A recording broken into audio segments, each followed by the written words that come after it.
Halo, salam anak akuntansi dimanapun berada.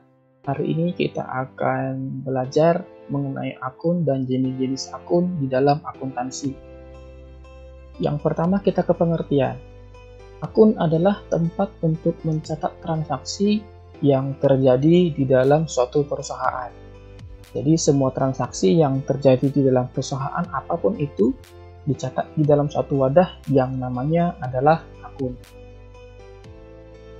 Akun secara umum terdiri atas dua golongan besar, yaitu akun real dan akun nominal. Akun real adalah akun yang dilaporkan dalam neraca saldo. Saldonya akan terbawa dari satu periode ke periode berikutnya.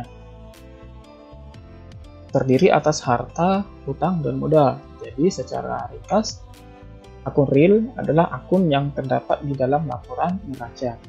Sedangkan akun nominal adalah akun yang disajikan di dalam laporan laba rugi. Dikatakan laporan laba rugi sehingga sudah pasti terdiri dari pendapatan dan beban. Kita masuk ke akun yang pertama, yaitu harta. Harta adalah kekayaan yang dimiliki oleh perusahaan dalam berbagai bentuk, baik berwujud maupun tidak berwujud, yang terdiri atas beberapa jenis akun-akun. Misalnya harta lancar, investasi jangka panjang, harta tetap, dan harta tidak berwujud. Untuk penjelasannya, kita next. Yang pertama adalah harta lancar.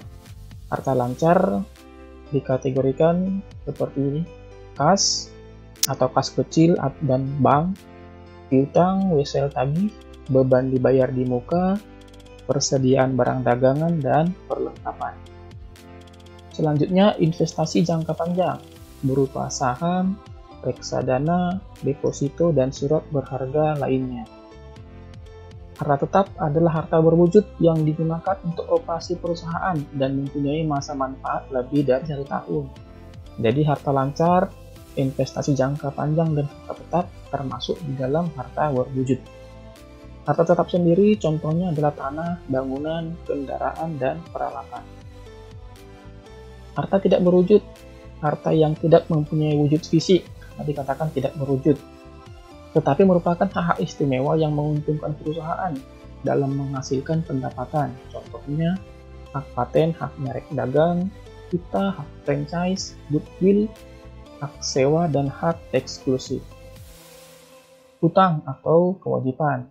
Kewajiban adalah segala keharusan ekonomi yang dimiliki perusahaan di masa mendatang dalam bentuk penyerahan aktiva atau jasa sebagai akibat dari kegiatan usaha yang sudah dilakukan.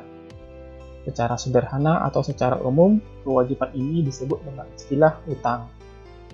Kategorinya yaitu hutang lancar dan hutang jangka panjang. Hutang lancar adalah kewajiban yang harus dilunasi dalam jangka waktu kurang dari 1 tahun. Contohnya wesel bayar, hutang usaha, hutang dagang, biaya yang masih harus dibayar, dan pendapatan diterima di muka. Selanjutnya, hutang jangka panjang adalah kewajiban yang jangka waktu pelunasannya lebih dari 1 tahun. Contohnya hutang bank, hutang usaha, hutang hipotek, hutang obligasi, dan jenis hutang lainnya. Modal.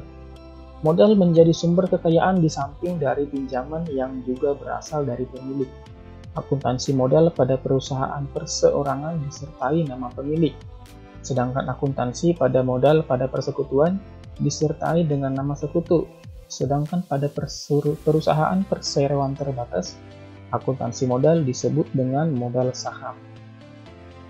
Terdiri atas modal pemilik, modal persekutuan, modal saham, laba ditahan, dan dividen. Modal pemilik adalah modal yang disetor dalam bentuk perusahaan perseorangan. Modal persekutuan, modal yang disetor dalam bentuk perusahaan persekutuan. Modal saham adalah modal yang dimiliki investor berupa kepemilikan dalam perusahaan.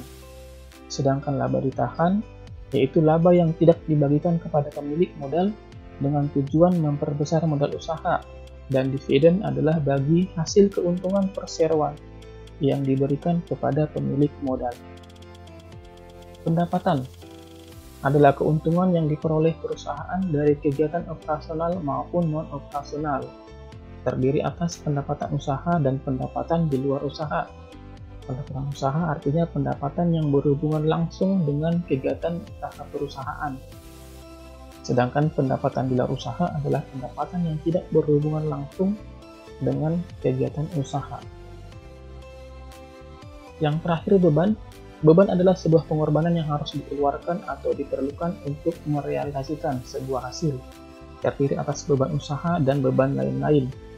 Beban usaha adalah beban yang muncul karena kegiatan operasional perusahaan, misalnya beban gaji, beban sewa, beban iklan. Sedangkan beban lain-lain adalah beban yang muncul karena kegiatan non-operasional, contohnya beban bunga dan beban administrasi bank. Oke, sampai di sini dulu pembahasan kita kali ini. Sampai bertemu di materi berikutnya. Terima kasih.